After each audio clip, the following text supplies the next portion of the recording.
भारत और चीन के बीच में काफ़ी तनाव का माहौल है। दोनों देशों की फ़ौजें सरहद पर आमने-सामने खड़ी हैं। युद्ध जैसे माहौल है।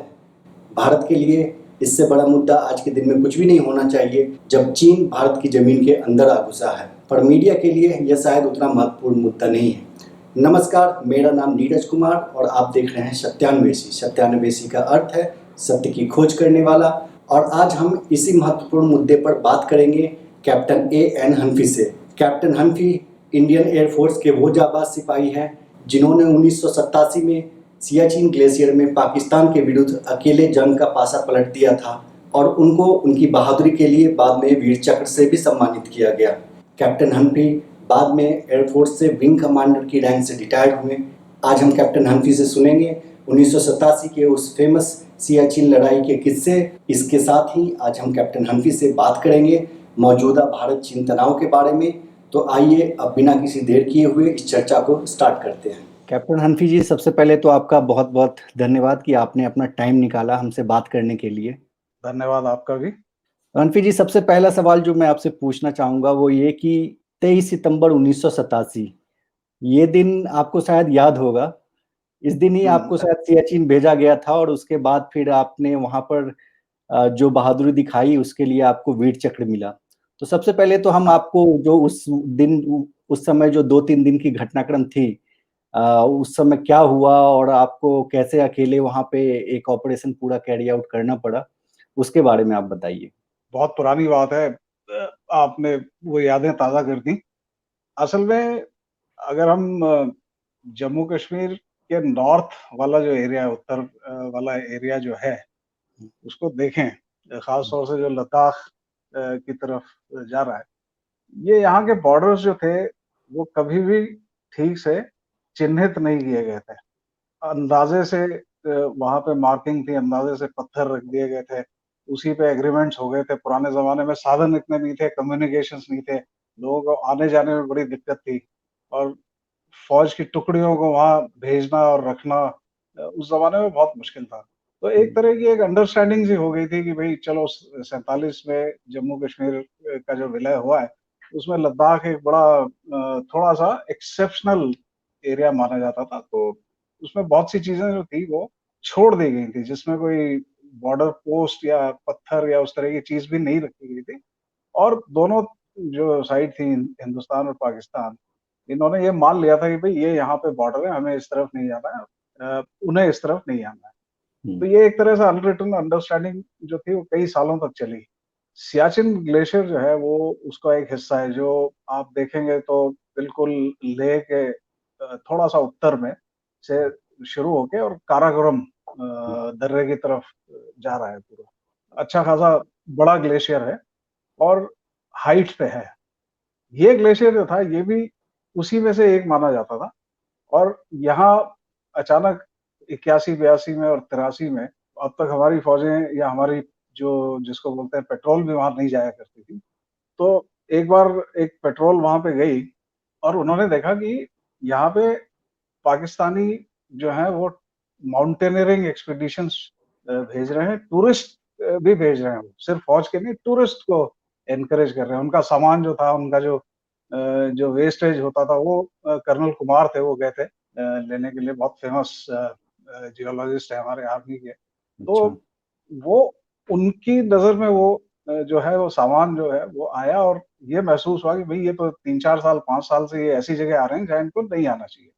तो हमारी तरफ से ये तय हुआ और ये उस ज़माने में ये सब फैसले जो थे वो आर्मी में भी आर्मी का लोकल कमांडर करता था। वो आजकल की तरह नहीं कि हर फैसला जो है सबसे ऊपर से ही आएगा, तभी काम हुँ। चलेगा। लड़ाइयाँ इस तरह से नहीं लड़ी जाती। तो उस ज़माने में जो वहाँ के लोकल कमांडर थे, उन्होंने ये तय किया कि अगले साल गर्मी आने तक जब ये दोबारा एक्सपीडिशन भेजेंगे, हम अपने जो है फ़ौज जो है उस ग्लेशियर पे बिठा देते हैं और इसको हम क्लेम करेंगे।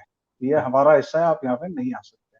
और वो काम हुआ भी। ओके। तो पाकिस्तानियों को उसमें बड़ी हैरानी हुई क्योंकि वो एक्सपेक्ट नहीं कर रहे थे। एक ऐसी जगह है जहाँ पे सड़कें बन नहीं सकती, हुँ। जो आपकी जो फ़ौज वहाँ पे रहेगी और फ़ौज भी ऐसी-वैसी नहीं, एक पूरी ब्रिगेड जो है आप ये मान के चलें कि 3-4 हज़ार आदमी जो है वो ग्लेशियर के ऊपर तरह तरह की पोस्ट पे वहां पे हमें मेंटेन करना पड़ता है। उनका सारा जो राशन है, एम्यूनिशन है, जितने भी रसद उनको जिस तरह से भी जानी है, वो सिर्फ और सिर्फ हेलीकॉप्टर से ही जा सकता है। और कुछ जगह पे ट्रांसपोर्ट फिक्स्ड विंग एयरक्राफ्ट जो है वो फ्री ड्रॉप कर देते हैं। बड़ा महंगा काम था, तो उन्होंने कभी उम्मीद नहीं की थी कि ये हम लोग इतना महंगा काम और जिससे ऊपरी तौर पे हमें कुछ मिल नहीं रहा, हम ये करेंगे। तो जब हमारी फौज वहां बैठ गई, अब ये उनके लिए नाक नाक की बात हो गई। तो उन्होंने भी अपनी काफी फौज आगे की और कोशिश उनकी यही शुरू से रही है कि भाई ये पोस्ट हमें और ये ग्लेशियर जो है ये हमें वापस लेना है। उसके बाद ये हुआ कि 1987 में, क्योंकि हेलीकॉप्टर वहां, बिना हेलीकॉप्टर के आप कुछ कर नहीं सकते उस एरिया में। हम्म। मैं उस वक्त हेलीकॉप्टर यूनिट में था। MI-17 हेलीकॉप्टर्स रशिया से आए थे, नए नए थे, हम्म। तो वो फ्लाई कर रहा था। और हमारा एक डिटैचमेंट जो है वो एक बड़ा एरोड्रम है थॉइस, हम्म। जिसका नाम है, लेह हम्म। से थोड़ा सा नॉर्थ में है। ओके। ये जो था वो एयरफोर्स का बेस था, जिससे हम पूरे सियाचिन ग्लेशियर में आर्मी की मदद कर रहे थे और दूसरे जो भी काम होना था वो हम लोग कर रहे थे। हम्म। अच्छा, ये एक ऐसा एरिया है जहाँ पे मौसम जो है 12 महीने बहुत ही अनप्रेडिक्टेबल होता है, बहुत खराब होता है। टेरेन इतनी ज्यादा मुश्किल है कि एक बार अगर आप मौसम खराब हो गया तो आप फिर हेलीकॉप्टर से भी क्रॉस नहीं कर पाते वहां पे, और जाना आपको हेलीकॉप्टर से ही है। हम्म। तो इत्तेफाक से ये हुआ कि हमारी बारी थी, 3 से 4 हेलीकॉप्टर वहां पे रहते थे। वो एक ऐसा वक्त था जब सिर्फ मेरा हेलीकॉप्टर छोड़ के बाकी के 3 हेलीकॉप्टर जो थे वो पीछे हमारे मेंटेनेंस बेस पे आए हुए थे, हम्म। और उनको मेंटेनेंस के बाद वापस आना था। इतने में क्या हुआ कि पाकिस्तान ने तय किया कि जो भी उनका असेसमेंट था, इंटेलिजेंस थी, उसके हिसाब से एक अच्छा प्लान उन्होंने तैयार कर लिया। और वो हमारे यहाँ ग्लेशियर पे 3 जगह पे बिल्कुल हमारी पोस्ट पे तकरीबन पहुंच गए, जो कि एक बहुत ही मुश्किल काम है। वो सोचा नहीं जा सकता कि इंसान जो है इतना कुछ कर सकता है। तो जब ये आए ऊपर, तो हमारे जो ट्रूप्स थे, अब मैं, बहुत पुरानी बात है, मतलब ये सीक्रेट रहा नहीं है, तो मुझे हम्म। बताने में कोई प्रॉब्लम भी नहीं है। हम्म। हमारे जो फौज है वहां पे 3 से 4 महीने के लिए जो भी बटालियन जाती है वो रुकती है। उसके बाद उन्हें वापस आना होता है, दूसरी बटालियन उनको रिप्लेस करती है वहां पे, क्योंकि टेरेन बहुत मुश्किल है। इंसान को 3 4 5 महीने वहां पे उन हालात में सरवाइव कर लेना, ये एक बहुत बड़ा अचीवमेंट होता है। तो मेरे ख्याल से वो जितने भी जवान वहां जाते हैं उनको हम्म। सबको सिर्फ इसी बात का इनाम मिलना चाहिए कि भाई हम्म। आप गए, आपने ना सिर्फ अपने आप को सरवाइव करके रखा, बल्कि दुश्मन को भी ऊपर नहीं आने दिया, और अपनी और अपने कंट्री की इज्जत बचा के। बिल्कुल। तो ट्रूप्स का चेंज ओवर था, जो ट्रूप्स घर आ रहे थे उनका सामान सारा पैक हो चुका था, वापस आ रहा था धीरे धीरे, सब कुछ था। जो नए ट्रूप्स वहां पे गए थे उनके लिए बहुत ही बड़ा एक, जिसको कहते हैं कि शॉक, उनको लगता है कि ये हम कहाँ पे आ गए। 2 3 दिन 4 दिन उनको भी लगते हैं एडजस्ट करने में। तो एक ये वो पीरियड था जो पाकिस्तान ने चूज किया था कि भाई ये हमारा टाइम है, इसमें हम अटैक करेंगे। तो बहरहाल सरप्राइज का जो फायदा था वो उन्हें मिला। हमारी फौज एक तरह से इसके लिए उस छोटे से दौर में तैयार नहीं थी, और शुरू शुरू में हमारे बहुत से जवान जो थे उनकी जान इसमें चली गई थी उस हमले में। कोई चारा नहीं था, मौसम बिल्कुल खराब हो चुका था, पीछे से किसी हेलीकॉप्टर के आने की कोई उम्मीद थी नहीं 4 5 दिन। दुश्मन जो था बिल्कुल आपको कट ऑफ करके बैठा हुआ था, और अब वो आपको खतरा उनसे ये था कि अब वो थोड़ा सा आगे आ गए तो पूरा की पूरा जो सियाचिन ग्लेशियर है, जो हमने इतनी मेहनत से जिसको लिया है और जिसको हम मेंटेन करते हैं, वो पूरा की पूरा जो है वो चला जाएगा। और ये एक ऐसा इलाका है जहाँ पे अगर आपने हाइट्स पे कब्जा कर लिया तो फिर आपको वहां से निकालना बड़ा मुश्किल होता है, और मुल्क की इज्जत का सवाल भी होता है। सब बहुत बहुत सारी चीजें इसमें इन्वॉल्व होती हैं। तो उस जमाने में ये तय हुआ था कि हालांकि एयर पावर जो थी उसका यूज हमें नहीं करना था, सिर्फ सपोर्ट रोल में ही करना था, लेकिन हालात थोड़े अलग थे, तो बहुत सारे हमें काम दिए गए। अब वो उन सबको तो मैं यहाँ पे अगर बताऊंगा तो बहुत ज्यादा टाइम लग जाएगा। ये हम्म। था कि वो जो एडवांटेज जो था, जो हमारे दुश्मन के पास था, वो हमने न्यूट्रलाइज कर दिया। ओके। और उससे उससे हुआ ये कि जो हमारे ट्रूप्स का जो इतने सारे उन्होंने देखा, हमारे साथी जो थे वो मर गए एनिमी फायर में। फायर भी ऐसी वैसी नहीं, वो लोग ऐसे ऐसे वेपन्स फायर कर रहे थे जो इंसानों पे नहीं फायर किए जाते, टैंक्स पे फायर किए जाते हैं या बिल्डिंग्स पे फायर किए जाते हैं।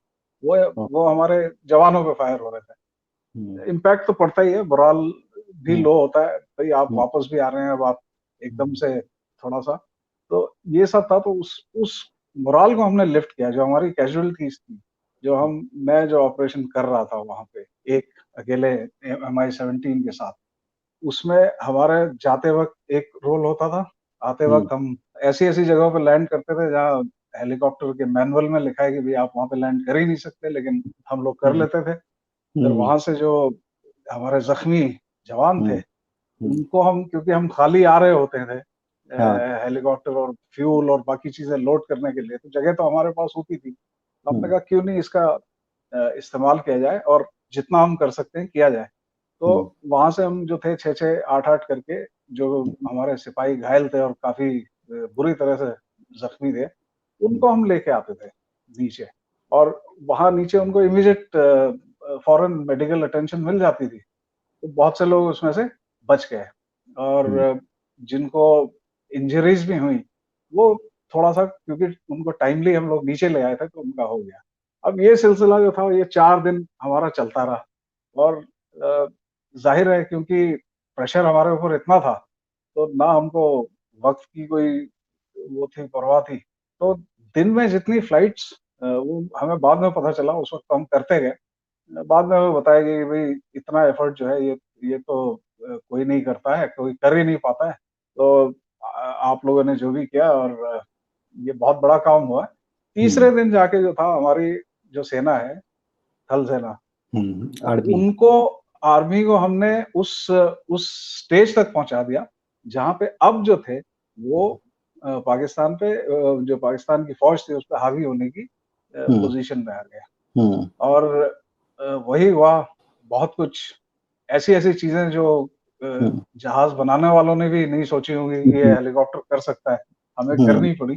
4-5 दिन जो था ये ऑपरेशन नॉन स्टॉप हमारे चला।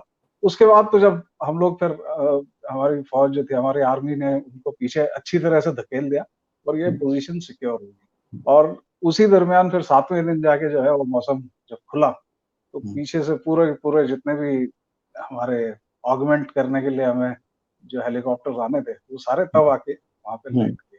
तो यही हुआ कि वो 4-5 दिन जो थे वो अकेले हमें संभालना पड़ा था। ये किस्सा था। वो बात हुई, आई गई, हो गई।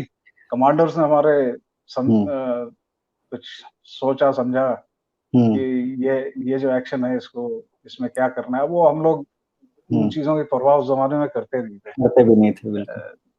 हाँ, तो ये एक कहानी थी, ये जिसके लिए आपको फिर बाद में वीर चक्र मिला। हाँ, उसके अगले साल फिर रिपब्लिक डे बताया के गया दिन। कि भाई आपको ये है, मिला है, ये अवार्ड दिया जा रहा है। हंसी जी, ठीक है। काफी फैसिनेटिंग कहानी थी। अभी अगर हाल फिलहाल की बात करें तो इंडिया और चाइना के बीच में फिर से काफी टेंशन का माहौल है, और बॉर्डर पर खास करके लद्दाख में माहौल ऐसा लग रहा है कि करीब काफी सालों के बाद हमारे जवान भी वहां की PLA ने मार गिराए हैं। तो अभी की जो पूरी सिचुएशन है उसमें मीडिया में काफी कवरेज होती है, और खास करके इंग्लिश मीडिया में, हिंदी मीडिया में तो वैसा कुछ कवरेज भी नहीं हो रहा। तो लोगों को समझने में काफी परेशानी होती है कि ये पूरा मामला है क्या, ये फिंगर 1 से फिंगर 8 क्या है, ये फिंगर्स, पैंगोंग सो लेक इतना इंपॉर्टेंट क्यों है, वो बार बार क्यों आती रहती है खबरों में। तो ये पूरा टेंशन को अगर आप एक थोड़ा सा ब्रीफली समझा पाए कि आखिर ये मुद्दा है क्या, क्यों भारत और चीन आमने सामने खड़े हैं। देखिए, ये इस प्रॉब्लम की शुरुआत जो है वो 1914 से है। 1914 में एक ब्रिटिश ऑफिसर होता था, सर हेनरी मैकमोहन। वो भी एक जियोलॉजिस्ट थे, जैसे हमारे कर्नल कुमार थे। वो जमाना बहुत ही अलग था, जो आज की दुनिया हम देख रहे हैं, और आज की जनरेशन सोच भी नहीं सकती कि उस जमाने में किस तरह के हालात थे और किस तरह की एक्टिविटीज किस तरह से की जाती थी वहां पे। ये जो पूरा एरिया है, ये लगा हुआ था तिब्बत से। तो तिब्बत जो है वो अब चाइना में मिला है। उस जमाने में तिब्बत जो था वो ऑटोनॉमस रीजन माना जाता था। ऐसा रीजन था जिसमें अब जैसे तिब्बत था, भूटान था, सिक्किम था, यहाँ जो अंग्रेज हुकूमत थे उनके एम्बेसडर्स कभी कभी जाते थे और अपने क्रेडेंशियल्स दे के 6 महीने रह के वापस आते थे। कोई इनकी ना कोई स्ट्रेटेजिक इम्पोर्टेंस थी इस इन सब एरिया की, ना व्यापार के लिए कोई मतलब बहुत ज्यादा इनको अट्रैक्टिव माना जाता था। बस ये था कि एक ये बफर एरिया माना जाता था अंग्रेज हुकूमत और चाइना के बीच में। तो सर हेनरी मैकमोहन ने उनको ये टास्क दिया गया ब्रिटिश गवर्नर जनरल द्वारा कि भाई ये जो बॉर्डर है यहाँ पे, ये बॉर्डर क्लियर नहीं है और ये इसका क्लियर ना होना हमारी मुश्किलें बढ़ा रहा है, क्योंकि जगह जगह छुटपुट अगर घटनाएं होंगी तो हमें खुद नहीं पता कि हम हमको कहाँ कब क्या चीज कहाँ पे डिफेंड कर रही है। तो फिर वही जमाना था, खच्चर और घोड़ों पे सवारियां होती थी, पहाड़ियां इतनी मुश्किल हैं, यहाँ कुछ उगता भी नहीं है, आपको सरवाइव करना मुश्किल हो जाता है। लेकिन इन सब हालात में इन्होंने एक बॉर्डर ड्रॉ किया, एक लाइन सी बनाई जिसका नाम पड़ा मैकमोहन लाइन। हिंदुस्तान और चाइना का जो बॉर्डर आज भी है उसे मैकमोहन लाइन कहा जाता है। ये मैकमोहन लाइन जो थी वो तिब्बत की ऑटोनॉमस गवर्नमेंट और India government of India, British government of India ने शिमला में इसको साइन किया था और माना था कि भाई और कोई माने या नहीं माने, क्योंकि चाइना उस वक्त चाइना के अंदर कोई स्टेबल रूलर नहीं था। तिब्बत था, तिब्बत में दलाई लामा थे, उनके रिप्रेजेंटेटिव थे, तो उन्होंने इस लाइन को एक तरह से बॉर्डर करार दिया और ये कई सालों तक चलता भी रहा, क्योंकि इतना किसी का इंटरेस्ट होता नहीं है। चीन में फिर कम्युनिस्ट रेवोल्यूशन आई, उनको अपने पड़ोसियों को और दुनिया के दूसरे देशों को देखने का नजरिया उनका बदला। थोड़ा सा वो कह लें कि अपने आप को सुपर पावर उस वक्त तो नहीं थे, लेकिन वो देख रहे थे कि हम सुपर पावर बनेंगे तो थोड़ा सा एक्सपेंशनिस्ट भी हो और थोड़ा सा अपना जिसे कहते हैं ना दादागिरी दिखाने का भी मौका मिले। तो उसी जमाने में इन्होंने कह दिया कि भाई ये जो मैकमोहन लाइन है इसे हम नहीं मानते हैं। तब तक तिब्बत पे वो कब्जा कर चुके थे और ये जो एग्रीमेंट था ये तिब्बत गवर्नमेंट और गवर्नमेंट ऑफ इंडिया के बीच में। अब इन्होंने कहा हम इस एग्रीमेंट को नहीं मानते हैं और ये जो अक्साई चीन का एरिया है लद्दाख में, वो हमारा शुरू से रहा है, तिब्बत में था वो। और जिसके अंदर ये जो पगोंगसो लेक और ये सब आप जो देपसांग और ये जितनी भी आपने नाम लिए, ये सारा अक्साई चीन का हिस्सा माना जाता है, जो कि लद्दाख का हिस्सा है। और ईस्ट में पूरा की पूरा अरुणाचल प्रदेश जो है वो चाइना क्लेम करता है कि ये इंडिया नहीं है, ये हमारा है, ये हमारा है। तो झगड़े की शुरुआत यहाँ से है। मेरा अपना मानना ये है कि मतलब हाइपोथेटिकली अगर हम कहें, जैसे हम लोग बात करते हैं ना कि भाई वर्स्ट सिचुएशन क्या है, चलो इनको ये दे देते हैं फिर क्या होगा। आज की तारीख में इन लोगों का जो एम है वो यही है कि हमें जो हमारे अपने मैप के हिसाब से जो हमारा हिस्सा है वो हमारे पास वापस आना चाहिए, और आप वापस नहीं आएगा तो हम उसको लेंगे हर तरह से, इसके लिए चाहे हमें लड़ना पड़े या जो भी करना पड़े। तो ये सारी जो एक्सरसाइज है ये उसी का हिस्सा है। तो इसमें ये हुआ कि अब चाइना की इंटरनल डायनामिक्स भी बन गई है। एक जो उनके भी प्रेशर्स होते हैं, उनको भी अपनी जो जनता है उसको दिखाना होता है कि भाई हमने ये कर दिया हमारा एरिया, क्योंकि वहां भी ऑपोजिशन लीडर तो है ही, चाहे हमारे जिस तरह से हमारे यहाँ है या नहीं है। पॉलिटिक्स उनकी भी है, पॉलिटिक्स उनकी पीएलए में भी चलती है, उनकी कम्युनिस्ट पार्टी जो उनकी रूलर है उसमें भी चलती है। तो राइवल फैक्शंस होते हैं जो एक दूसरे को नीचा दिखाते हैं, तो वो उस तरह के प्रेशर पड़ते हैं। दूसरी बात, सबसे अहम बात जो है वो ये है यहाँ पे कि इनकी जो फौज है पीएलए जिसे कहते हैं, पीएलए को इन्होंने बहुत क्लियर मैंडेट दे रखा है। उसमें उनके जो टैक्टिकल मैंडेट्स हैं पीएलए के, उसके अंदर ऊपर से कोई ये लोग इंटरफेरेंस नहीं होता। वो कभी ये नहीं कहा जाता कि आज तुम लड़ो, कल तुम मत लड़ो, परसों तुम ये करो। मुझे याद है मैं आईपीकेएफ का हिस्सा था श्रीलंका के अंदर, तो हमें रोज इंस्ट्रक्शन आते थे कि आज हैवी वेपन नहीं लेके जाना है, आज आपको बंदूकें भी नहीं चलानी है। मतलब वो इस तरह के रोज इंस्ट्रक्शंस होते थे, और वो इंस्ट्रक्शंस जो थे वो पीछे से आते थे, पॉलिटिकल लीडरशिप से आते थे। आपके दोनों हाथ पीछे बंधे हुए हैं, वो उस तरह की बात। पीएलए को जो टैक्टिकल फ्रीडम है वो बहुत ज्यादा है, और Okay. उनको एक मैंडेट मिला हुआ है कि भाई ये एरिया हमारे हैं, जब आपको मौका मिले आप ले। तो उनको हर चीज पे अपने लीडर्स से ओके करवाने की जरूरत नहीं पड़ती। उन्हें मालूम है कि यहाँ पे पोगोंगसो लेक के अंदर जो है हमें थोड़ा आगे और बढ़ना, या गलवन वैली जो है, हम इतने सालों से हम यहाँ तक आ रहे हैं, इस बार हम आगे जाएंगे, ये तो हमारा ही है, उस तरह की बात। तो वो फ्रीडम उनके पास है, दूसरी बात। और जो सबसे अहम बात जो आज है, अगर 1962 की बात करें या 1970 की भी करें और 75 की भी करें, तो ट्रूप्स के मूवमेंट बड़े मुश्किल होते थे, कम्युनिकेशंस नहीं थे। आज हमारे कम्युनिकेशन बहुत अच्छे हैं, ट्रूप्स को मूव करना आसान है। हैवी वेपन्स आप, यानी जो कभी सोचा नहीं जा सकता था कि आप टैंक और हैवी वेपन्स जो हैं वो इस इलाके में ले जाएंगे, आज वो पॉसिबल हो गया है। हम लोगों ने पिछले डॉक्टर मनमोहन सिंह की गवर्नमेंट के वक्त से एक ये हुआ था कि हमें जो हमारा इंफ्रास्ट्रक्चर जो है वो चाइना से निपटने के लिए मिलिटरीली वो काफी नहीं था, उसमें बहुत कमियां थी। उस तरफ बहुत ध्यान दिया गया, तमाम रोड्स बनी, रेलवे लाइन बहुत आगे तक बनी, जितने ये बॉर्डर पे एयरफील्ड्स है इनको अपग्रेड करने का काम चला। अब मैं आता हूँ इस एरिया पे जहाँ पे अभी आज की डेट में एक्शन है। यहाँ पे एक हमारी बहुत ही इंपॉर्टेंट एयरफील्ड हम लोगों ने बनाई है, उसका नाम है दौलत बेग ओल्डी। ये जो है वो चाइना से 45 किलोमीटर दूर है, जो एलएसी जिसे हम बोलते हैं उससे 45 किलोमीटर दूर है। इसको हम लोगों ने इतना डेवलप कर लिया है कि आज हमारा जो सबसे बड़ा जहाज है C-17 ग्लोब मास्टर, वो भी वहां जाके लैंड कर सकता है। और इसको हम रोड से लेह से जोड़ रहे हैं, वो रोड भी हमने काफी आगे तक बना ली है।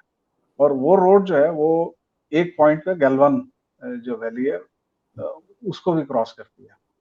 दूसरी तरफ चाइना और पाकिस्तान का कॉपरेशन चल रहा है, उनका CPEC के तहत उनकी जो रोड जो बन रही है, काराकोरम हाईवे जिसे कहते हैं, वो जो है वो DBO से बहुत करीब है। यानी अगर मिलिट्री लैंग्वेज में कहा जाए तो इस वक्त भारत जो है वो उस रोड को, काराकोरम हाईवे को हम डोमिनेट कर सकते हैं अगर चाहें तो।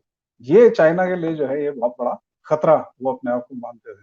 तो उनके लिए जरूरी हो गया था ये तीन चीजें। पहली बात, उसको सिक्योर किया जाए किसी तरह। सिक्योर आप कैसे करेंगे? आपको पोजीशंस ऑक्यूपाई करनी है। और दूसरा ये था कि जो वो अपनी फौज को इतना उन पोजीशंस पे लेके आ जाए जहाँ पे जो हमारी सड़क बन रही है DBO को कनेक्ट करती हुई लेह से, उसको वो कभी भी डोमिनेट करना चाहें तो कर ले। यानी आप वहां से आप सामान ले जाएं या नहीं ले जाएं वो उनकी मर्जी से हो, वो उस पोजीशन में आना चाहते। तीसरा, एक मैंडेट तो उनके पास पहले से था ही। तो इस बार जो गर्मियां आई, यहाँ सर्दियां तो बहुत ज्यादा शदीद होती हैं, बहुत ही मुश्किल हो जाता है। इस बार जो गर्मियां आई, जो रेगुलर पेट्रोल्स आती थी, तो वो काफी आगे तक आ गई, और जिस इलाके को हम अपना कहते थे उसके काफी अंदर तक वो लोग आ गए थे। अब उनका जो लिमिटेड एम था वो था अपना काराकोरम हाईवे को सबसे पहले बचाना। सबसे सबसे पहला उनका एम ये था। लेकिन उनको ये भी पता था कि जिस तरह की लड़ाई की शुरुआत वहां पे हुई थी, या झगड़े की शुरुआत हुई थी, लड़ाई तो अभी नौबत आई नहीं है, उसमें टाइम बहुत जरूरी है। आप जितना टाइम इंडिया को देंगे उतना ही इंडिया अपने आप को डिफेंड, बेटर पोजीशन में होगा अपने आप को डिफेंड करके। तो एक चीन की जो बहुत खास टेक्निक है, वो आपको दिखाते कुछ है और करते कुछ है। और ये जो जितना कुछ गलवान में हुआ है और जो पोगोंगसो में हो रहा है अभी, ये जो था ये एक बहुत बड़ा डाइवर्जन है। अच्छा। असली लड़ाई जो है, असली जो ऑक्यूपेशन है जो कि चीन ने किया है, वो डेप्सांग एरिया जो है, जो नॉर्थ में, जो दौलत बेग ओल्डी, जो उनके काराकोरम हाईवे को थोड़ा सा और सिक्योर कर देता है उनके लिए। उनका सबसे पहला एम वो था जो वो अचीव कर चुके हैं। अब रही बात हमारी, अब हमारे ट्रूप्स जो थे वो जिस जिस हालत में वहां पे गए थे, जो भी हुआ, हमारे जवान शहीद हुए, उनके में मरे हैं, ऐसी बात नहीं है कि कैजुअलिटीज चाइनीज साइड में नहीं हुई। ये है कि हमें उनका पता नहीं चलता है, उनका मीडिया भी कंट्रोल्ड है। हमारे यहाँ पे मीडिया की तो ये हालत है कि भाई अगर एक कैजुअलिटी है तो वो 100 बता देंगे और हम मान भी ले। वहां यह है कि अगर आपकी 100 कैजुअलिटीज है, आप 0 भी बताओगे और लोगों को कुछ पता भी नहीं चलेगा। तो सिस्टम ऑफ गवर्नेंस की बात है और कंट्रोल की बात है वहां पे। तो अब बहरहाल ये हुआ है कि थोड़ा सा सरप्राइज हमने भी उन्हें इस बार कर दिया है कि हमने हम्म, कुछ हाइट्स जो हैं पोगोंगसो एरिया के अंदर जो हैं कुछ हाइट्स पे हम लोग जाके बैठ गए हैं। ये बहुत इंपॉर्टेंट है क्योंकि चाहे आप जितनी मर्जी टेक्नोलॉजी की बात कर लें, सैटेलाइट की बात कर लें, फाइनली जो लड़ाई है वो आपकी ग्राउंड पे ही हो रही है, और जो बिल्कुल। फाइनल ऑब्जर्वेशन आपके हैं वो आपको ग्राउंड पे बैठ के ही करने हैं। बाकी सब चीजें आपको हेल्प कर सकती हैं, लेकिन आपका जो असली जो डिसीजन है वो आप और ये पहाड़ियों में आपके पास अगर हाइट्स हैं तो हम्म, आपका वो एडवांटेज होता है। तो ये काम हमने किया है, हालांकि जितना करना चाहिए था उतना नहीं हुआ है, हम्म, और इसका कितना फायदा मिलेगा ये भी थोड़ा सा अब डाउटफुल लगने लगा है। हम्म, लेकिन बहरहाल ये है कि जरूर तीन से चार जो हम्म, हाइट्स हैं हम्म, वो हमने ऑक्यूपाई कर लिए हैं। हम्म, उसके बाद थोड़ा सा चाइनीज भी संभल गए, उनको एक धक्का सा लगा कि भाई ये क्या कर दिया इन्होंने, हमने तो कभी हम्म, सोचा भी नहीं था कि हम्म, इंडियन फौज जो है वो इतना एग्रेसिव हो जाएगी। और हम्म, ये दिखाना मेरे ख्याल से बहुत जरूरी भी था। हम्म, आप जीते हारे वो अलग बात है, लेकिन हम्म, आप अगर आपने आपके दुश्मन को उसको थोड़ा भी भनक दे दी कि नहीं हम तो डिफेंसिव रहेंगे, हम एग्रेसिव नहीं है, तो वो लड़ाई हम्म, आप वहीं हार गए। तो अब यहाँ पे यही सब हो रहा है। अब जो है ये तो हो गई जमीन, जमीन पे क्या होता है, इसके इसके जो पीछे के लेवल की जो बात है, इसके एक लेवल ऊपर की जो बात है, ठीक हम्म, है, जो बहुत सारे फैक्टर्स जो सामने आएंगे। पूरा की पूरा जो है 3,200 किलोमीटर का बॉर्डर जो है वो हम्म, चाइना ने एक्टिवेट कर रखा है। पीएलए जो है बहुत पूरी स्ट्रेंथ में वो सारी जगह आ चुकी है। और जैसा कि ओके, मैंने आपको पहले भी कहा था कि भाई डिसेप्शन वाली बात है, तो हम्म, डिसेप्शन में ये है कि आपकी फौज हर जगह है। और हम्म, लद्दाख में अक्साई चिन हम्म, के पूरे एरिया में लोगों ने अपने डिफेंसेस बहुत बना लिए हैं। हम्म, और अभी खबर ये भी आ रही है कि वो जो ऑप्टिकल फाइबर केबल तक ले कर रहे हैं अपनी हम्म, फॉरवर्ड पोजीशन, ब्रिगेड लेवल के जो उनके हेडक्वार्टर होते हैं वहां पे, तो उससे ओके, उनका एक बहुत सिक्योर और रिलायबल कम्युनिकेशन वो बिल्ड कर रहे हैं। रोड्स उनकी उन्होंने पहले ही बना रखी है। अब उनका एम ये है, हालांकि जिस तरह की एक डिसाइसिव विक्ट्री लीडरशिप चाहती है, हम्म, चाहे आप शी जिनपिंग की बात कर लें या हम्म, हमारे यहाँ की बात कर लें, पॉलिटिकल लीडरशिप को हमेशा एक स्पेक्टेकुलर विक्ट्री चाहिए होती है, जो कि हम्म, वो दिखा सके लोगों को, शोकेसिंग जिसकी हम्म, होते हैं। इस वक्त चाइना को वो विक्ट्री मिली नहीं है। तो एक तो पीएलए पे वो बहुत बड़ा प्रेशर है, और वो एक ऐसा प्रेशर है जो अगर अपने वर्स्ट फॉर्म में आया तो फिर फुल स्केल लड़ाई भी करवा सकता है। और अगर वर्स्ट फॉर्म में नहीं आया, जैसा कि अभी होता हुआ दिख रहा है, और सबको मालूम है कि अक्टूबर 3rd वीक 4th वीक से जब विंटर शुरू होते हैं, तो हम्म, अक्टूबर से लेके मई तक आपके पासेस वगैरह सब बंद हो जाते हैं अपनी साइड पे, इंडियन साइड पे। हम्म, चाइनीज साइड पे उनको इतना असर पड़ता नहीं हम्म, है क्योंकि उनका टिबेटन प्लेट्यू है, फ्लैटिश है, सड़कें हम्म, बना रखी हैं उन्होंने। हमारी साइड से हमें प्रॉब्लम होती है, हमें बहुत सारे पासेस क्रॉस करने पड़ते हैं, वो सब बंद हो जाते हैं विंटर्स में। हम्म, ट्रूप्स हमारे बहुत सारे मूव कर चुके हैं। हम्म, इनको अब एक एम जो चाइना का ये दिख रहा है मुझे कि किसी तरह इंडियन ट्रूप्स को जो है वो विंटरिंग यहाँ पे करवाई जाए, हम्म, जो कि हमारे लिए बहुत ही कॉस्टली होगा। तो ये वो लड़ाई करना चाहते हैं। इसके आगे जो कुछ भी होगा वो, हम्म, अगर बात अभी अक्टूबर के एंड तक संभल गई, तो हम्म, फिर जो भी एक्शन होगा वो मई के बाद ही होगा। तो अच्छा। फिलहाल तो ये स्थिति है। तो अनफी जी, कई सारे लोग अभी कुछ और मैं डिफेंस एक्सपर्ट्स को सुन रहा था, कुछ लोगों का तो ये मानना है कि चाइना अभी बीच में कोई एक प्रोवोकेशन ट्रिगर जरूर आएगा जिसके बाद की मामला और बिगड़ सकता है।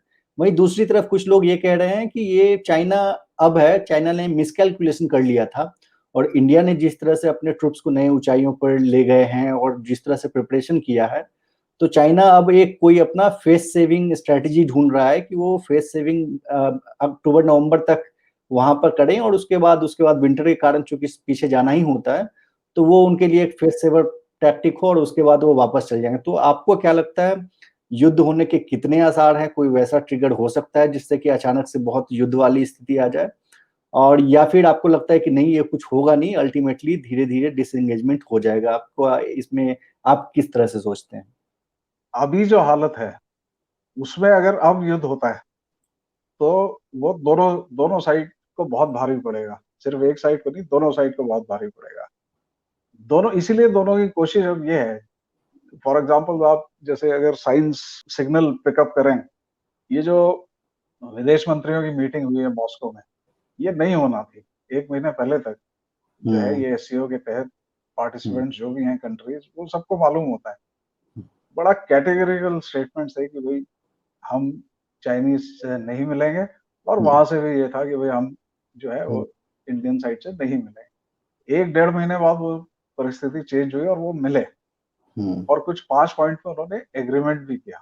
ठीक है, अब आप इसको चाहे डिसेप्शन मान लें या कुछ भी कर लें, लेकिन डिसएंगेजमेंट के 5 पॉइंट जो है वो इन लोगों ने वर्कआउट कर लिए हैं। तो इसका मतलब ये है कि दोनों साइड, अब तक ऐसा दिख रहा है कि दोनों तरफ जो है वो अब जो है फुल स्केल वॉर नहीं चाहते। छोटे मोटे एक्शन कहीं इधर उधर हो गए, क्योंकि वो लड़ाई सस्टेन नहीं हो पाएगी। आप विंटर्स सीजन में चले जाएंगे, एक बार बर्फ गिर गई तो मामला बहुत ही अजीब सा हो जाएगा। और सबसे बड़ी बात ये कि भाई आपका एम क्या है? भाई इंडियन हमारी साइड में हम लोग, हमारा एम क्या है? हम कोई एग्रेशन तो कर नहीं रहे, हम तो ये तो कह नहीं रहे कि हम तिब्बत के अंदर घुस जाएंगे और लासा तक जाएंगे और अक्साई चीन तिब्बत वापस को, ले लेंगे। हाँ, वो तो हमारा कोई एम है नहीं। हमें अपने आप को डिफेंड करना है। अभी हमको सिर्फ यही स्ट्रेटेजी दिखाई दे रही। चाइना का कोई इतना बड़ा एम है नहीं कि मैं पूरा लद्दाख हमें चाहिए, अभी चाहिए, आज ही चाहिए। तो मुझे ऐसा लगता नहीं है। अगर लड़ाई अब होना है आज के बाद, तो कोई बहुत बड़ा प्रोवोकेशन चाहिए होगा, या तो जिस तरह से हमारे ट्रूप्स ने हाइट ऑक्यूपाई की है, अगर चाइनीज ट्रूप्स ने उनको कट ऑफ कर दिया, तो उनको बचाने के लिए, उनको वापस लाने के लिए, या उनको फ्री करने के लिए हमें एक्शन लेना चाहिए। वो एस्केलेट हो सकता है। एक चीज ये। दूसरा ये हो सकता है कि जो चाइनीज प्रेसिडेंट है, जिनको एक जिस तरह की विजय चाहिए थी स्पेक्टेकुलर, वो उनको नहीं मिली है। और सुनने में आ रहा है कि वहाँ उन्होंने पीएलए कमांडर्स को काफी खरी खोटी सुनाई है। वो एक बहुत बड़ा प्रेशर है। लेकिन इसकी बॉटम लाइन ये है कि अब जो है, वो जो एलिमेंट ऑफ सरप्राइज एक चाहिए आपको, वो आपके पास बचा नहीं है। मैं जब आपकी बात कर रहा हूँ तो मैं चाइना की भी बात, चाइना की बात करना, हाँ बिल्कुल। हाँ। अब उन्हें भी पता है कि हम, हमारे पास क्या क्या है, और अगर वो हमारी तरफ आए तो उनको क्या क्या चीजों को फेस करना है, और हमें भी पता है कि वो क्या क्या लेके आ गए हैं और वो क्या कर सकते हैं। ये एक तरह का स्टेलमेट हो गया है। अब आपको फेस सेविंग ढूंढनी पड़ेगी, और डिप्लोमेसी के थ्रू इसको रिजॉल्व करना पड़ेगा। वही एक बेस्ट ऑप्शन है अभी तक। और जो ग्लोबल एंटी चाइना सेंटिमेंट है, क्या आपको लगता है उससे भी चाइना के ऊपर एक प्रेशर है कि हम कुछ एग्रेशन ना दिखाएं, क्योंकि ज्यादातर कंट्री शायद इस वक्त इंडिया का साथ दे, चाइना का साथ ना दे? देखिए, इंडिया का साथ कोई दूसरी कंट्री कैसे देगी? ये जो भी एपिसोड हुआ है, ठीक है, आपको सिर्फ लिप सर्विस मिली है। यूरोपियन यूनियन ने आपको सपोर्ट कर दिया, पर वो सपोर्ट का क्या मतलब होता है? वो राफेल जो आपने ऑलरेडी खरीदे थे और जिसके पैसे दिए थे, वो आपको 2 महीने पहले उन्होंने दिए, ठीक है। उसी तरह यूएस जो है वो आपको पूरा सपोर्ट कर रहा है, वर्बली, जबानी तो बहुत कुछ कर रहे हैं, लेकिन वो साथ साथ ये भी कहते हैं कि भाई हम आपको कह रहे थे कि हमारे F-35 खरीद लो, हमारे F-21 खरीद लो। उसी तरह इसराइल जो है वो पूरी तरह हमारे साथ में है, कि भाई हम आपको सपोर्ट करेंगे। अच्छा, आपको ये वेपन चाहिए, हम आपको डिस्काउंट पे देते हैं, आप खरीदो। वो ये नहीं कह रहा कि अच्छा ठीक है, आप ये लड़ रहे हैं तो आपको हम ये हेल्प के लिए हम इतना इक्विपमेंट दे रहे हैं, या इतनी ट्रेनिंग आपकी हम करवा देंगे, या ये हम सर्वेलेंस करके आपको दे देंगे। उस तरह की तो कोई बात ही नहीं है। हमने आपको आज एक ऐसी ऐसी कंट्रीज के साथ अलाई कर लिया है जो सिर्फ और सिर्फ बिजनेस इंटरेस्ट देखते हैं अपना। अच्छा, दूसरी तरफ जो चाइना के अलाइज है, चाहे वो बहुत स्ट्रांग नहीं है, नॉर्थ कोरिया हो गया, जो भी हो गया, वो जो भी मदद करते हैं वो उसमें कमर्शियल एंगल नहीं होता है। जैसे एक मैं एग्जांपल दूं, ये जो पीक पे चल रहा था, ये इस बार का झगड़ा, पाकिस्तान ने सबसे पहले पूरा की पूरा पीओके उनको ऑफर किया था कि भाई आपको जहां पीओके के अंदर जहां से जो स्ट्रेटेजिक और टैक्टिकल लड़ाइयां लड़नी है, आप लड़ ली। फिर जो उनके 3 एयरफील्ड हैं, क्योंकि चाइना के पास एयरफील्ड्स की कमी है उस एरिया में, और इंडियन एयरफोर्स के पास काफी बेसेस हैं ऑपरेट करने के। तो अब उसको बैलेंस करने के लिए पाकिस्तान ने तीनों एयर बेसेस जो थे उनका यूजेज चाइना को अलाउ कर दिया। बहुत इफेक्टिव हो नहीं हो, थोड़ा बहुत उसमें इंफ्रास्ट्रक्चर बनाना, वो सब होता रहेगा, लेकिन जेस्चर ये था कि भाई ठीक है, हम आपके साथ में। अब इंडिया को उस तरह का साथ मिल नहीं रहा है, हमें भी उसी तरह का साथ चाहिए इस वक्त। तो ये कहना तो कि चाइना जो है वो इस वक्त ग्लोबल प्रेशर में आके कुछ नहीं करेगा, वो टैक्टिकल विड्रॉल कर लेंगे, लेकिन आएंगे जरूर, और कब आएंगे वो अपना वक्त चूज कर लेंगे। तो हनफी जी, अभी आपने वो राफेल और विमानों की बात की, तो इंडिया ने जो अभी राफेल खरीदा है, आपको लगता है कि अगर एक हाइपोथेटिकल कंडीशन हम देखें कि मान लीजिए कि अगर युद्ध जैसे हालात होते हैं और लड़ाई होती है, तो राफेल का बहुत फायदा मिलेगा इंडिया को, क्योंकि उस हाइट पे, और जैसा आपने अपने टाइम पे बताया था कि वहां पे जो है बस रेस्क्यू मिशन और सपोर्ट सिस्टम की तरह एयरफोर्स काम कर पा रही थी। तो वहां पे लद्दाख में आज की डेट में लगता है कि हम अब इतने एडवांस हो गए कि वहां पे हमारी जो रफाल है वो बहुत ही कारगर साबित हो पाएगी, और उसमें एक बड़ा एडवांटेज इंडिया को हो गया रफाल के आने से। देखिए, राफेल जो है बहुत अच्छा फाइटर एयरक्राफ्ट है, लेकिन आपको राफेल को एक फ्लीट अगर हम माने, उस फ्लीट को इफेक्टिव होने के लिए कुछ आपकी संख्या भी तो होनी चाहिए। आप 4 या 5 या 7 राफेल लेके आप हम्म। चाइना से तो लड़ाई कर नहीं सकते। 2-4 जो टारगेट्स होते हैं पाकिस्तान में, वो आप एट द मोस्ट कर देंगे। तो इस थिएटर में जो हिंदुस्तान और चाइना का जो थिएटर है, इसमें आज की डेट में 5 या 10 राफेल से कोई बात बनने वाली नहीं है। आप करें तो भी ठीक है, नहीं करें तो भी ठीक है। It will be just one of the weapons and not the ultimate weapon, जो हम जो सोच रहे हैं ना कि भाई राफेल से हम हम्म। सब हमारी सारी समस्याएं दूर होगी, हम्म। वो उस पोजीशन में हम अभी नहीं है। रणवीर जी, अब इस पे जो इस मामले को लेकर जो पॉलिटिक्स हुई, उसमें दोनों देशों ने जो अपनी तरफ से पॉलिटिक्स किया, उसमें भारत के प्रधानमंत्री ने ये एक स्टेटमेंट दे दिया कि हमारी 1 इंच पे भी चाइना ना आया, ना कोई घुसा है, ना किसी ने अतिक्रमण किया है, जो कि स्टेटमेंट खुद ही फिर बाद में हमारी डिफेंस मिनिस्ट्री और फॉरेन मिनिस्ट्री से कॉन्ट्राडिक्ट कर रही थी। तो एक इस पे और फिर बाद में चाइना ने तुरंत इस मौके का फायदा उठाया और कहा कि गलवान तो हमेशा से हमारा है, जबकि गलवान पे शायद पहले से वो क्लेम भी नहीं करते रहे हैं, जहां पे इस बार पूरा जो कॉन्फ्लिक्ट हुआ और हमारे बिहार रेजिमेंट के काफी जवान भी मारे गए। तो आपको लगता है कि ये हमारी तरफ से एक सेल्फ गोल टाइप का था ये स्टेटमेंट देना, कि और कि हमारे चाइना बिल्कुल हमारी जमीन पर आया नहीं है? तो इस पे दो चीजें हैं, एक तो आप क्या कहते हैं, क्या चाइनीज फौज जो है भारतीय जमीन पे आई है, क्या चाइना ने भारतीय जमीन पे कब्जा किया? दूसरा कि इस स्टेटमेंट के बाद जो कई सारे रिटायर्ड आर्मी और एयरफोर्स नेवी ऑफिसर्स ने कहा कि ये मोदी जी ने गलत बयान दिया है, ये चाइना के फेवर में बयान दिया है, तो आप इन दोनों चीजों पे आपका क्या राय है? देखिए, पहली बात तो चाइना हमारे यहाँ आया है या नहीं, ये तो उसी बात से प्रूव हो जाता है कि इतना बड़ा इलाका जो है चाइना ने हमारा कब्जा कर रखा है। अब हम उसको एलएसी मान के एक तरह का दोनों साइड से कॉम्प्रोमाइज है कि भाई आप इसके आगे नहीं आएंगे, हम इसके आगे नहीं आएंगे। इस बार तो एलएसी का भी वायलेशन हुआ है। गलवान मुझे नहीं पता आप क्यों कह रहे हैं कि चाइना कभी क्लेम नहीं करता।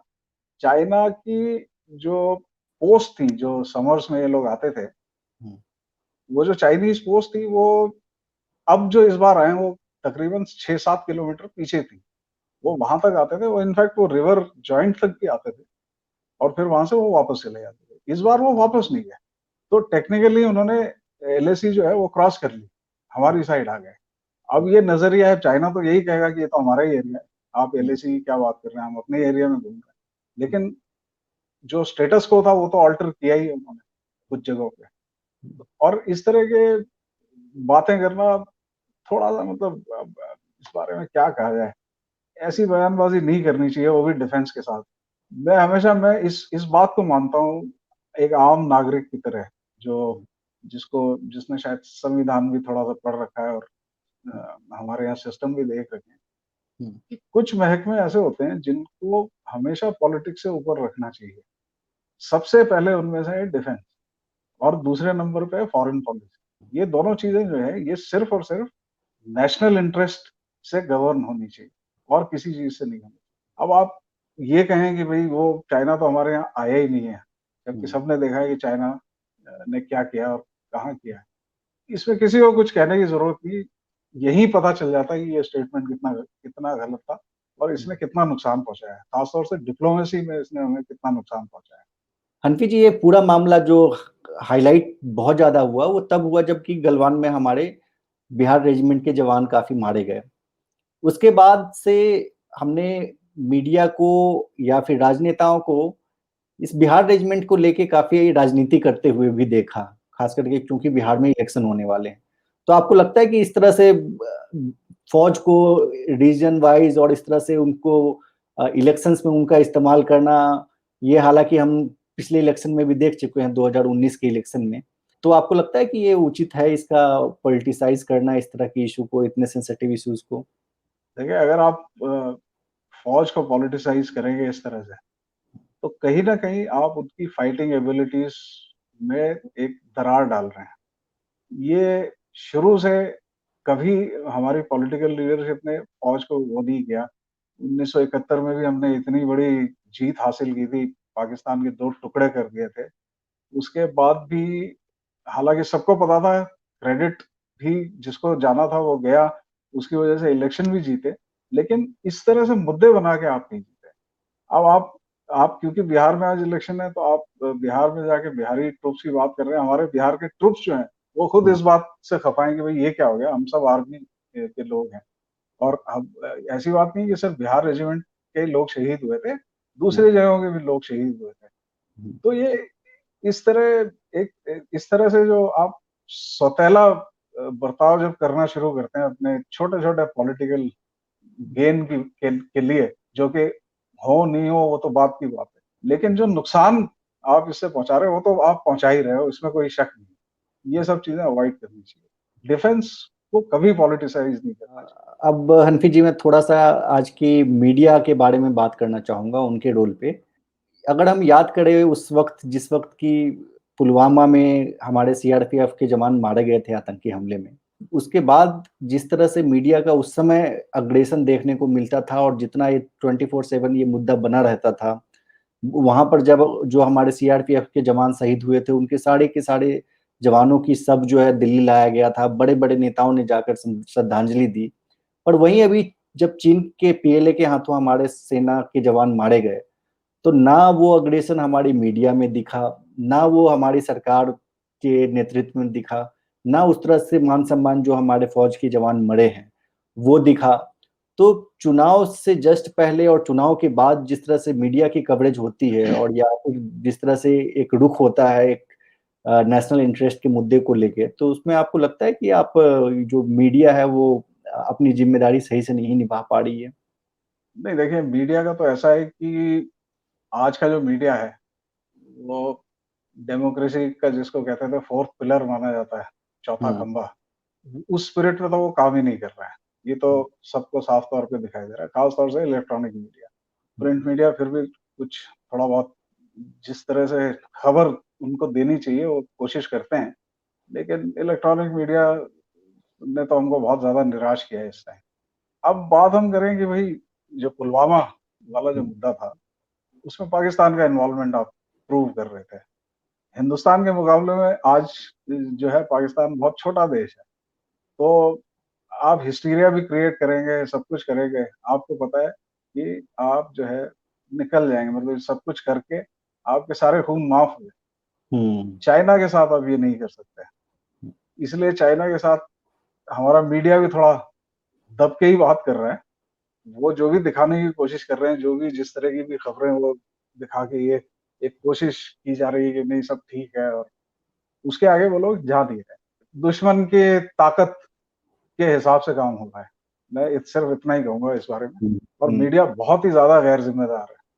जब मीडिया की गैर जिम्मेदारी की बात करते हैं, तो आपको लगता है कि आजकल जिस तरह से मीडिया जो मुद्दे उठाती है, इतना बड़ा टेंशन हमारे लद्दाख बॉर्डर पे है, तो आपको लगता है कि मीडिया ने देश को सही मुद्दों पे और सही जानकारी देने की जगह देश को भटकाने का काम किया है? एक तो चाइना का टेंशन अलग हो गया, ऊपर से हमारे देश की इकोनॉमी और की हालत वो सबको पता है, और भी जो लॉकडाउन के कारण कोरोना में की जो देश में हालत है वो अलग है, जो माइग्रेंट्स और गरीब लोगों की हालत हुई हुई है पिछले 2-3 महीनों में वो अलग है। पर ये मीडिया के लिए पिछले 2 महीने में सबसे बड़ा मुद्दा रिया चक्रवर्ती ही रही है। तो आपको लगता है कि ये मीडिया को जो है थोड़ा और रिस्पॉन्सिबल होना चाहिए, और वो मेनली ध्यान भटकाने का काम कर रहे हैं, ना कि लोगों को असली मुद्दों के बारे में बताने का काम कर रहे ना सिर्फ ध्यान भटकाने का काम कर रहे हैं, ये काम वो किसी के इशारे पे कर रहे हैं। हैं? और इस पे मुझे ज्यादा कुछ एक्सप्लेनेशन देने की जरूरत नहीं, ये सबको नजर आ रहा है कि हाँ। भाई आप हो क्या रहा है। पहली बात तो आप जो चौथा स्तंभ, आपके जो कर्तव्य थे आप उनका पालन बिल्कुल कहीं से नहीं कर रहे। तो अब आपके ऊपर सारे कानून भी लागू होने चाहिए। अगर वहां भी आपको, उसमें भी आपको संरक्षण मिल रहे हैं जगह जगह से, तो फिर लोगों को कुछ करना पड़ेगा उठ के। अब हमारे यहाँ मसला ये है कि हमारी जो पब्लिक है, जैसे मुझे याद है मैं स्टूडेंट हुआ करता था, जयप्रकाश नारायण जी ने जो आंदोलन शुरू किया था, हालांकि इंदिरा गांधी के अगेंस्ट लोगों में बहुत ज्यादा गुस्सा था नहीं कुछ चीजों को लेके, लेकिन वो दो तीन बातें ऐसी थी जिसमें उस जमाने में लोगों को लगा, स्टूडेंट्स को लगा कि भाई हमारी जो डेमोक्रेसी वो है वो खतरे में है, और वो सड़क पे निकल के आए। और उन्होंने फिर जो है वो उसको बहुत बात को हाथ से जाने नहीं दिया। आज की डेट में हमारी जनता इतनी उदासीन हो चुकी है, ये सब कुछ दिख रहा है, और आपके पास अल्टरनेट सोर्स है उसको वेरीफाई करने का। सोशल मीडिया बहुत एक्टिव है आपका, आज आप वहां से कर सकते हैं, और बहुत से दूसरे तरीके हैं। अखबार, बहुत से अखबार जो है वो थोड़ा सा ठीक से कवरेज कर लेते हैं कभी कभी। आपको जरूरत है सच्चाई जानने की। सच्चाई आप तभी जानेंगे जब मीडिया गवर्नमेंट से सही सवाल करेगा। अगर मीडिया वो काम नहीं कर रहा है तो आपको ये सवाल करने पड़ेंगे। वो काम हमारे यहाँ हो नहीं रहा है, इसलिए मीडिया जो है वो भी बहुत ज्यादा, जिसको कहते हैं, ये हो गया, निरंकुश हो गया है, क्योंकि हमें तो कोई कंट्रोल कर नहीं रहा, कोई करेगा तो हम ऐसा ऐसा कर देंगे। जहां सरकार को घेरने की बात आती है, और जहां जहां लगता है कि भाई सरकार ठीक नहीं कर रही है, तो वो रिया चक्रवर्ती आ जाती है, या फिर कोई किसी और, वो दो तीन लोग जो हैं वो आ कंगना जाते हैं। रनौत। हाँ, तो अब मुझे यार कोई ये बताए कि रिया चक्रवर्ती ठीक है, अब उन्होंने जो किया, एजेंसीज हैं जांच कर रही हैं, अब मुझे आप 24 घंटे मतलब पूरे हफ्ते 24 घंटे एक ही न्यूज देंगे, भाई रिया जो है वो सो के उठ गई हैं, अब रिया जो है वो सोने वाली है। मुझे क्या मतलब है यार उससे? मुझे क्यों आप 24 घंटे ये चीज दिखा रहे हैं? और ये जो हमारे रेगुलेटर्स हैं मीडिया के, वो, उनको ये बात नजर ही नहीं आ रही। आप कह रहे हैं कि भाई फ्रीडम है, फ्रीडम के भी तो अपने जिम्मेदारियां होती है ना। फ्रीडम जिम्मेदारी के साथ होती है, निरंकुश फ्रीडम थोड़ी होती है। और अगर मीडिया सही सवाल करना शुरू कर दे सरकार से, क्योंकि पार्लियामेंट में अपोजिशन तो हमारा बहुत वीक है ही, और हाँ। उनको भी अच्छी तरह से मजल किया हुआ है। सही सवाल आप पूछिए ना, आप लद्दाख के बारे में पूछिए, वहां क्या हुआ है, दो चार सही सवाल आप देखिए। हमारे यहाँ तो गवर्नमेंट की ये हालत है कि कोई प्रेस कॉन्फ्रेंस ही नहीं करता। 6 साल हो गए अभी देखते हुए, कहीं प्रेस कॉन्फ्रेंस ही थी। तो आपकी कोई जिम्मेदारी, आप लोगों को कुछ समझते ही नहीं है इसका मतलब है, आपकी कोई जिम्मेदारी नहीं है। और ये मैं एज ए फौजी कह रहा हूँ, जो कि बिल्कुल नॉन पॉलिटिकल है, लेकिन हम लोगों ने देखा है, भाई मैं क्यों नहीं सवाल करूंगा अगर मुझे कुछ गलत नहीं लग रहा है तो, या मीडिया क्यों नहीं सवाल कर रहा अगर कुछ गलत हो रहा है। तो ये तो पैमाने हैं, ये तो लोग खुद ही देख सकते हैं। लेकिन ये जो भी जिस तरह से भी मीडिया कवरेज कर रहा है, ये देश के हित में नहीं है। जब तक आपको सच्ची बात नहीं बताई जाएगी, तब तक आपके डिसीजंस ठीक नहीं होंगे। आप ज्यादा ज्यादा ये करेंगे कि किसी तरह मीडिया को मैनेज करके उसको लिपापोती करते रहें जब तक हो सकता है, तो ये चीज सही नहीं है। हनफी जी, जाते जाते कुछ थोड़ा सा अलग मुद्दे पे बात। अभी हाल फिलहाल में एक फिल्म आई थी गुंजन सक्सेना करके, नेटफ्लिक्स पे चली थी और काफी लोगों ने देखा। ये फिल्म शायद आपने भी देखी होगी। इस फिल्म को लेके है ना काफी बटी हुई राय थी। कुछ लोगों ने कहा कि खास करके लड़कियों के लिए काफी मोटिवेटिंग है और अच्छी मूवी है। वहीं एक सेक्शन ने ये कहा कि ये जो है एयरफोर्स को गलत नजरिए से दिखा रहा है, एयरफोर्स को बदनाम करने की कोशिश किया जा रहा है इस मूवी के द्वारा। तो आपने इस मूवी को देखा था क्या, और देखा था तो आपकी क्या राय है इस? नहीं, पहली बात तो ये है कि मैंने ये फिल्म देखी नहीं। अच्छा। मैंने इसलिए नहीं देखी कि उसके रिव्यूज जो थे वो मैंने पढ़े थे, तो मुझे लगा कि यार ये एयरफोर्स का सिर्फ नाम इस्तेमाल हो रहा है, और ये कमर्शियल एंगल जो भी होता है वो इस पे हावी है। तो एक जो मेरे इंटरेस्ट की कोई उसमें बात मुझे नजर नहीं आई, तो मैंने उसको देखा नहीं। दूसरी बात रही गुंजन सक्सेना की, मैं कारगिल ऑपरेशन में इन्वॉल्व था, और मैंने भी कई उड़ानें भरी थी वहां पे। पहली बात तो ये कि हमें वुमेन ऑफिसर जो थी वो बिल्कुल लास्ट में, जब सारी सिचुएशन कंट्रोल में आ गई थी, तब नजर आई थी। और बीच में भी जब हम जिन सेक्टर्स में, बटालिक वगैरह जो भी सेक्टर्स में हम लोग फ्लाइंग करते थे, उसमें मुझे कोई वुमेन पायलट जो थी वो नजर आई नहीं वहां पे। तो बाद में जब ये सब हुआ, जब सिचुएशन बिल्कुल ही कंट्रोल में आ चुकी थी एक तरह से, और प्रिजनर्स के एक्सचेंज और डेड बॉडीज के एक्सचेंज और वो सब फॉर्मेलिटीज शुरू हो गई थी, तब मैंने देखा था गुंजन सक्सेना को कारगिल हेलीपैड पे। और ये वो दिन था जब आर्मी ने समझा कि अब सब सेफ है, तो मीडिया को भी ले आया जाए। तो मीडिया को वहां पे लाया गया और उनके सामने गुंजन सक्सेना जो थी वो नजर आ गई। तो इस वजह से वो थोड़ा सा हाईलाइट भी हो गई। अच्छा, ओके, मतलब हमें हमें उसमें कोई कोई परेशानी नहीं है। अगर मीडिया इनको पिकअप करता है, मीडिया इनको पिकअप करे, कोई उसमें कोई प्रॉब्लम नहीं है।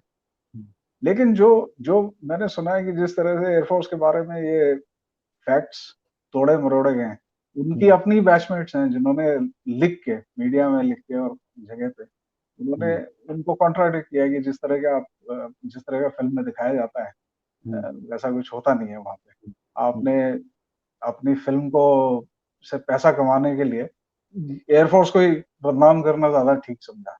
तो वो है, अब इसको क्रिएटिव फ्रीडम कह लें, जो भी कहना है कह लें, बात इतनी बढ़ती नहीं है। अगर गुंजन सक्सेना एक बार आके ये कह दें कि नहीं नहीं ये फिल्म है, लेकिन वो भी उन्होंने भी ये ठीक नहीं समझा।